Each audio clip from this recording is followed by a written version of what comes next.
আরও একবার যে সংস্থার আহ্বানে আপনারা এবং আমরা আজকে এখানে উপস্থিত হয়েছি তাদেরকে অসংখ্য ধন্যবাদ। তাদের এই কাজটাকে যেন আরও ভালোভাবে আরও বহু বছর ধরে এগিয়ে নিয়ে যেতে পারেন, যাতে কিনা ডায়মন্ড হারবার কেন, শুধু ডায়মন্ড হারবার নয়, আমাদের এই পুরো দক্ষিণ চব্বিশ পরগনার এবং দক্ষিণ চব্বিশ পরগনা জেলার বাইরের অন্যান্য ক্ষেত্রেও তাদের এই চর্চার ব্যাপ্তি ছড়িয়ে পড়ে।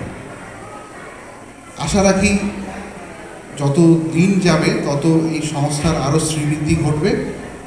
আপনারা সবাই চেষ্টা করলে, এদের সাথে থাকলে আমাদের মতো, আশা করি আমরা যেটা চাইছি একটা সুস্থ সমাজ, একটা সুস্থ সংস্কৃতির চর্চা, সেই পরিবেশ আমরা ফিরিয়ে আনতে পারব। সবাই খুব ভালো থাকবেন, আনন্দে থাকবেন। ধন্যবাদ। অর্ণবকে অনেক অনেক ধন্যবাদ। ও অনেকদিন ধরে আমাদের খুব কাছে, খুব সাহায্যে, খুব ভালোবাসায় রয়েছে। আরও একটা কথা ওর কথার থেকেই বলি, এই দক্ষিণ চব্বিশ পরগনার প্রায় ৩-৪টে জায়গায় আমাদের সংস্থা ছড়িয়ে পড়ার চেষ্টা করছে। আমাদের এখন ছাত্রছাত্রীর সংখ্যা অনলাইন এবং অফলাইন মিলিয়ে ২৫০-র উপরে। আমরা অনলাইনেও প্রায় ৭০-৮০ জনকে শেখানোর চেষ্টা করছি, চর্চা করার চেষ্টা করছি, এবং আমরা শ্রুতি নাটক নিয়েও নিয়মিত কাজকর্ম চলছে। এছাড়াও আমরা ৩০ ঊর্ধ্বদের নিয়ে একটি বিশেষ চর্চা আরম্ভ করেছি। মানে অনেকেই হয়তো আগে আবৃত্তি করতেন, আগে শ্রুতি নাটক করতেন, ছোটবেলায় ভালোবাসতেন, এখন ছেলে মেয়েদের দেখে আবার উদ্বুদ্ধ হচ্ছেন, ভালো লাগছে। তাদের জন্য আমরা একটা দিন রেখেছি, তারা আসবেন, তাদের সঙ্গে আলোচনা, তাদের সঙ্গে মিলে তাদের আবৃত্তি এবং এই ভাবনাটাকে কতটা উন্নত করা যায়।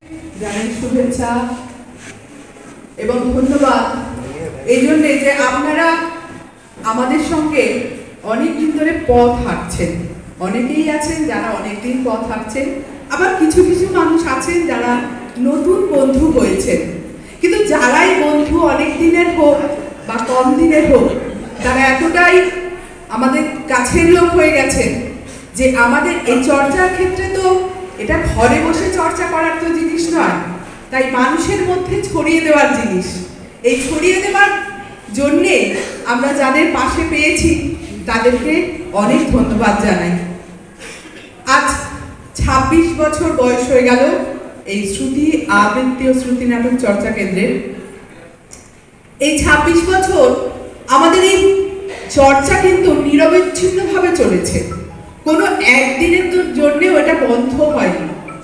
এবং এখানে আবৃত্তির জনপ্রিয়তা ত্বরান্বিত করা এবং শ্রুতি নাটক দক্ষিণ চব্বিশ ডায়মন্ড হারবার বা আশেপাশে দক্ষিণ চব্বিশ পরগনা শ্রুতি নাটককে অনেক বেশি মানুষের কাছে পরিচিত করা এবং জনপ্রিয়তা বাড়ানো, এটার জন্যে আমরা নিরলস চেষ্টা চালিয়ে যাচ্ছি।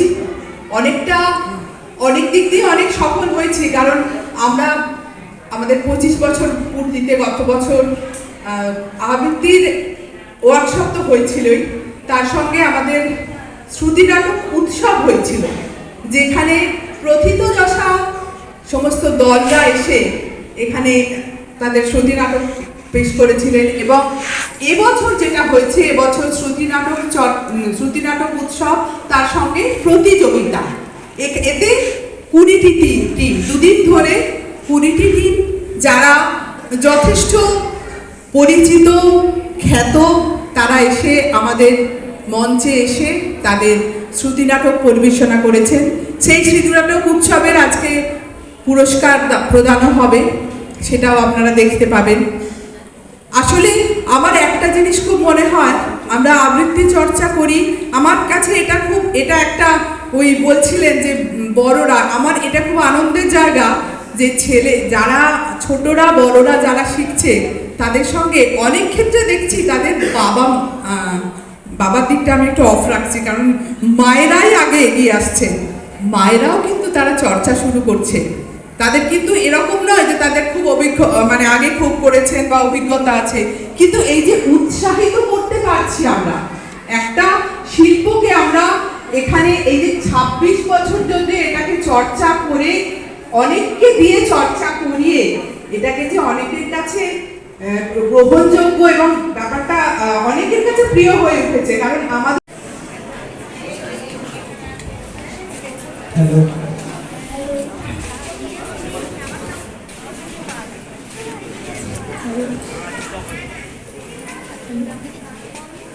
করেছে জন্তুরা সব একে একে মরা বাঘটা এলো দেখে, কেউ করলো আহা উহু, কেউ ভাবলো বাঁচা গেছে।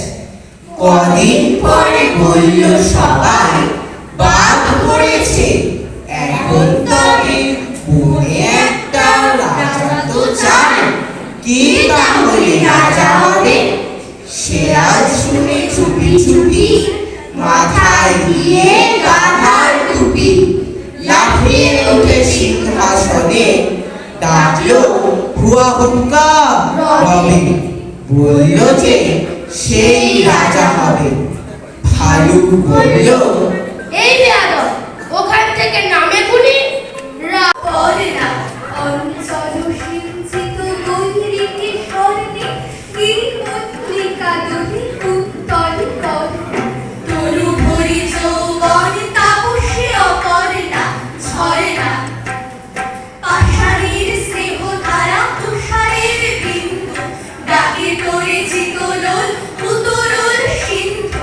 মেঘখানি জমি তুলি বৃষ্টিও অঙ্গে, চোমা চুমকির ধারে চাঁদ ঘিরে রঙে। ভোলা ভরা নেয় ধরা তোরে আগে ধরে না ছড়ে না। এসো কৃষ্ণার দেশে এসো বলো হাস্যে, বিড়ি দড়ি বিহারিণী হরিণীর লাস্যে। সুস্বরের একটি নদী শুধু, একটি নদী ছোট্ট নদী, কুলু কুলু বইবে সাত হলি, তার সাথে দুটো মনির কথা কইবে। ছিল একটি ছোট্ট নদী, সাদা শাড়ি পরতে দেবান্তরে হইতে রাজি হলো একটি শর্তে। তাহার আগে চাই একটা কবিতারই ঝর্ণা, নইলে কে যায় দেবান্তরে দিবে না যতই ঝর্ণা। বললে বাহার আসল নদী ঝর্ণা হয়ে ঝরতে, তার বদলে তার চিকিৎসারের চাইছে সকলকে সামনে পেয়ে আমি খুব আপ্লুত এবং খুব আনন্দিত। কবিতা মানে ভালোবাসা, কবিতা মানে আবেগ। কবিতার আরেকটা সমার্থক শব্দ হতে পারে অনুভূতি। তাই কবিতা হলো আবেগ, অনুভূতি এবং ভালোবাসা। কবিতাকে ভালো না বাসলে কবিতা পাঠ বা কবিতা আবৃত্তি কোনটাই করা যায় না।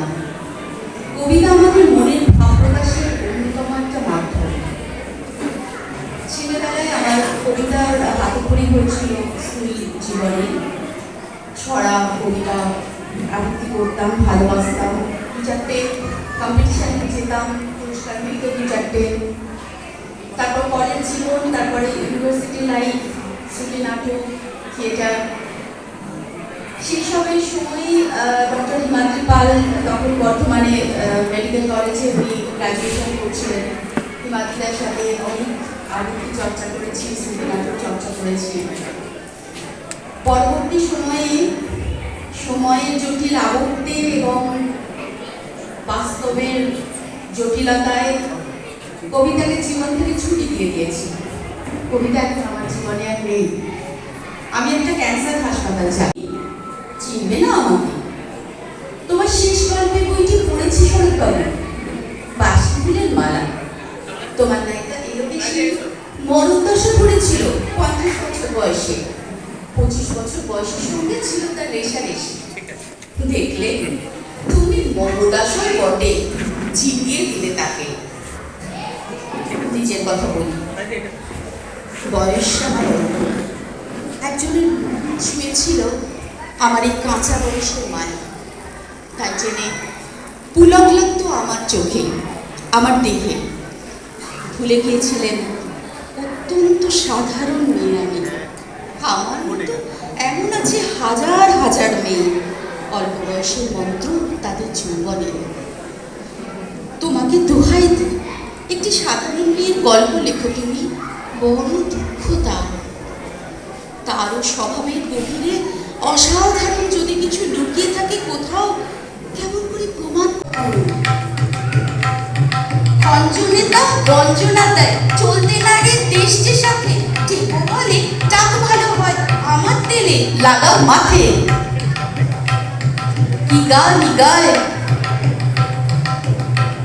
আহা কি গান গায়, বলছে কালা কানা কয় কি নাচছে বালা, যুগলে সোজা হয়ে এবং আমাকে ওরা বলেছিলেন ওর একটা বিরাট বড় বাস রয়েছে যেটা মিনি হাসপাতাল, সেই হাসপাতালটা এনে ওখানেই তাৎক্ষণিকভাবে ইউএসজি থেকে আরম্ভ করে ক্যান্সারের প্রায় সব পরীক্ষাও করে দেবে।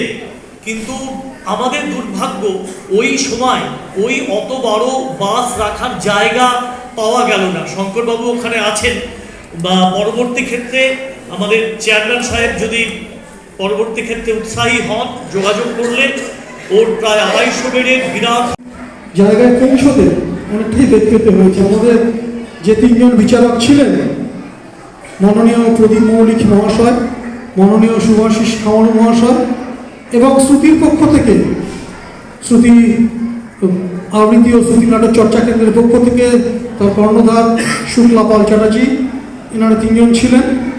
কিন্তু আমরা বিশ্বাস করি না, বা প্রতিযোগিতা যে অর্থে আমরা শব্দটাকে ব্যবহার করি সেইভাবে না দেখাই ভালো। যে প্রতিযোগিতামূলক লড়াই সেটা তো হয়নি। তার কারণটা হচ্ছে যে কোথাও একটা প্রতিযোগিতাটা একটা উৎসবের চেহারা নেয় আমরা যখন সবাই সেখানে উপস্থিত হই, এবং অন্যদের পরিবেশনাগুলো আমরা সেগুলোকেও আমরা খুব হৃদয়স্পর্শী করে তুলি, আমাদের ভালো লাগা দিয়ে, আমাদের ভালো লাগে বলেই হৃদয়স্পর্শী হয়ে ওঠে। তো সেইভাবে একটা মূল্যায়ন করতে হয়েছে আমাদের, এবং সত্যিই শঙ্করবাবু যেটা বললেন সে মূল্যায়ন কার্যটি ভীষণ দিকে আমাকে এরকম জায়গাতে বিবেচিত করবার জন্য। যারা প্রতিযোগিতায় অংশ নিয়েছিলেন বা যারা শ্রুতি নাটক চর্চা করেন তাদের কাছে আমার একটা বিনীত অনুরোধ, আপনারা একটা জিনিস একটু খেয়াল করবেন। শ্রুতি নাটকটা করতে গেলে দেখবেন আমাদের এই মাইক্রোফোন, এই শব্দযন্ত্রটির সাহায্য নিতে হয়, বাধ্য হয়ে নিতে হয় যে সবাইকে যাতে শোনাতে পারি। কিন্তু এইটার প্রয়োগ প্রকৌশলটা সবার ঠিকমতো আয়ত্তে নেই। আমি একটা খুব ছোট্ট উদাহরণ দিয়ে বলবো, এটা বেশি সময় বা ক্লাসের জায়গা নয়। মাইক্রোফোনটা নিয়ে আমরা অনেকে বলি হ্যালো হ্যালো হ্যালো, আর কত হেলবেন, হেলার দরকার নেই। মাইক্রোফোনটা নিয়ে ওই ওষ্ঠবর্ণ আছে না, ক ফ ওইগুলো থেকে একটা শব্দ প্রথম বলবেন, ফুল, দেখলেন একটা ফ পেলো হপ করে, এটা চেক করতে হবে প্রথম। ফুল বা ফুস বললে দেখছেন যাচ্ছে মুখ দিয়ে বাতাসটা বেরোয়, বাতাসটা না বেরোলে তো শব্দ শোনা যাবে না। কিন্তু সেটাও মাইক্রোফোনে ব্যবহার করব আমরা, দেখিয়ে দিলাম আপনাদের এই কারণের জন্য যে দেখুন এইভাবে বললাম, ফ পেলো, ফ পেলে। এখানকার আয়োজক গোষ্ঠী এবং দেবাশিসদা এবং আর বাকি যারা বিশিষ্ট বিচারক ছিলেন তাদের সবাইকে আন্তরিক ধন্যবাদ। আমরা শ্রুতি নাটকের বিভাগ হর্ষহাস বেশি দিন শুরু করেনি, কিন্তু আমাদের এই বিভাগের কাজ বিভিন্ন জেলায় বেশ অ্যাকসেপ্টেবল হয়ে উঠেছে, এবং আমরা মূলত মঞ্চ নাটকের কাজ করে থাকি, দীর্ঘ 25 বছর ধরে তাই করে আসছি। এবং আমার সাথী যারা নাট্যযোদ্ধারা রয়েছেন শ্রুতি নাটক এবং মঞ্চ নাটক, তাদের আন্তরিক ধন্যবাদ জানাচ্ছি। এবং আমাদের শিবনাথ দা, আমাদের কাতুদা, তিনি আমাদের সাথে দীর্ঘ 20 বছর ধরে কাজ করছেন, তাকে অত্যন্ত আন্তরিকভাবে ধন্যবাদ জানাচ্ছি। এবার আসি এখানকার আয়োজক গোষ্ঠীর কথায়। অত্যন্ত অর্গানাইজড ওয়েতে এখানে প্রত্যেকটি কাজ আমরা দেখেছি এবং আমরা আপ্লুত।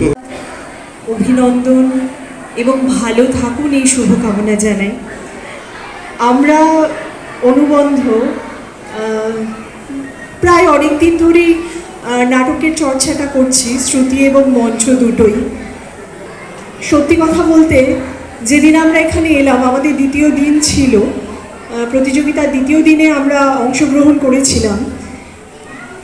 এই সংস্থার প্রত্যেকে ব্যবহার এবং ব্যবস্থাপনা, যেটা হর্ষবাস বলে গেলেন, দাদার নামটা আমি ঠিক জানি না, তাই জন্য আমি হর্ষবাস বলেই সম্বোধন করছি।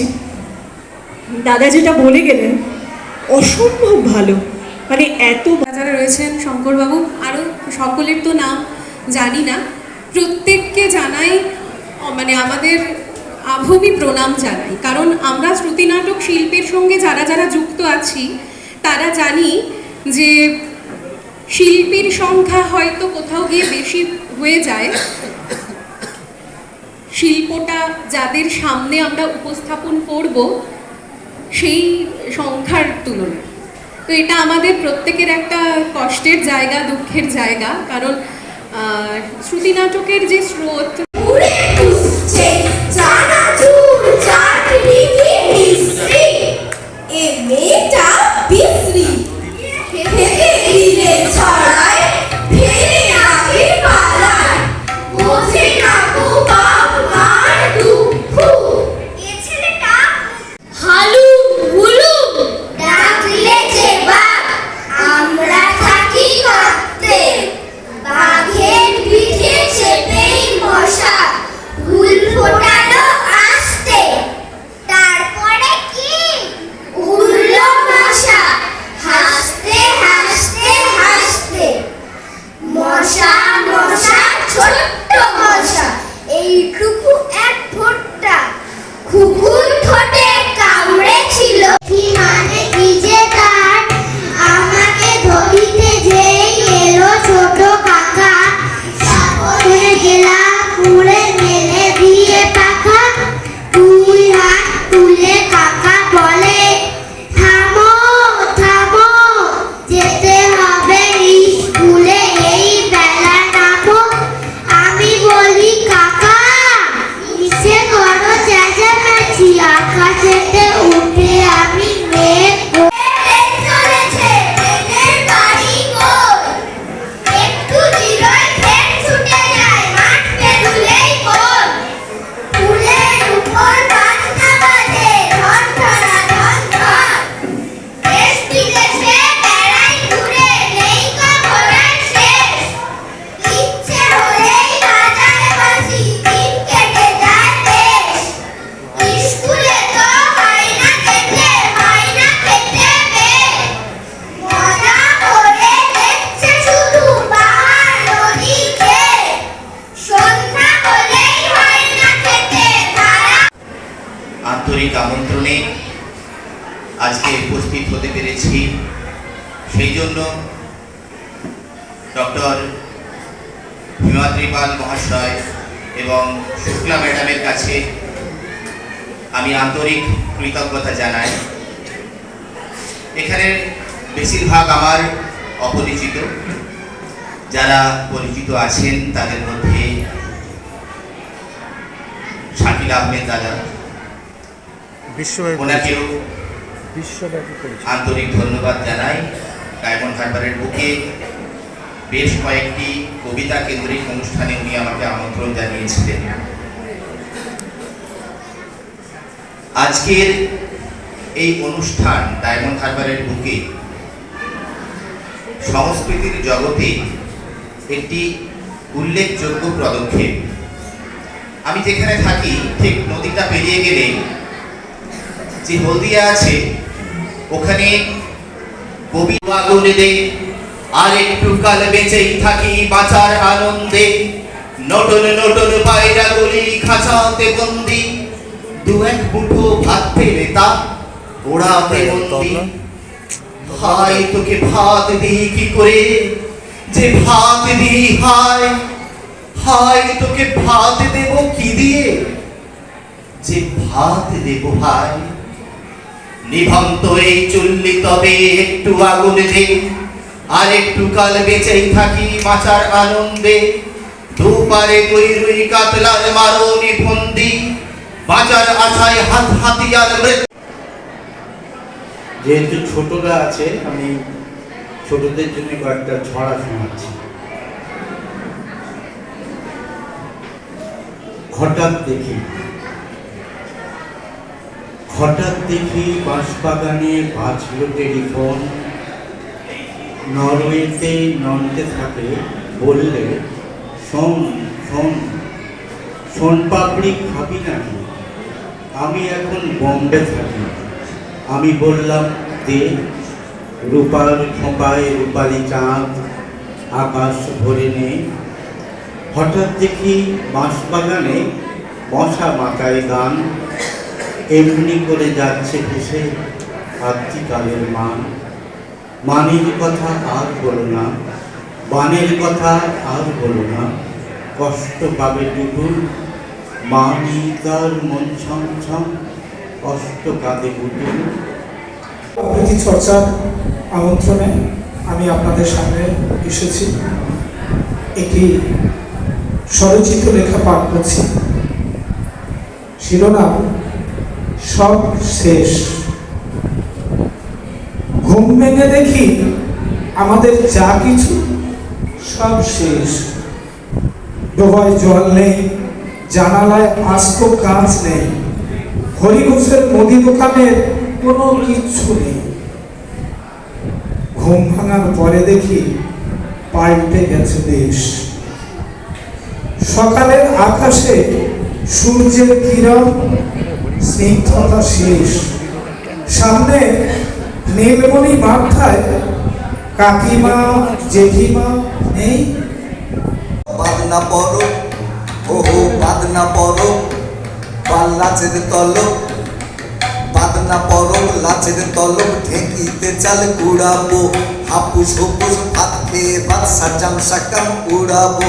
ঝিনাক ঝিনাক হেকটামাক তোমরা বাজায় দে, ঝিনাক ঝিনাক, ওহো ঝিনাক ঝিনাক। রিমিল রিমিল আড়া রিমিল, রিমিল রিমিল আড়া রিমিল, দিপিল মে হই আকাশে হো আকাশে। সাতকেশ ঘর দেখতে যাবো,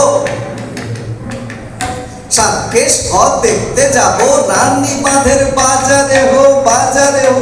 থামসা দিতাম কুড়ুর কুড়ু, থামসা দিতাম কুড়ুর কুড়ুর, তাং কুড়া কুড় বাজার। জ্বালায় মায়ের সাথে এসেছি বাংলায়, পড়াশোনার ধার ধারি না পাঁচা কঠিন দায়। মায়ের সঙ্গে কালো কাদা ঘেটে বানাই আমি ইট, কাজের জন্য কাগতরে হইনি আমি ফিট। সামনের দর্শক আসন দেখলেই বোঝা যাচ্ছে। আর এমত অবস্থায় অনুষ্ঠানটি আর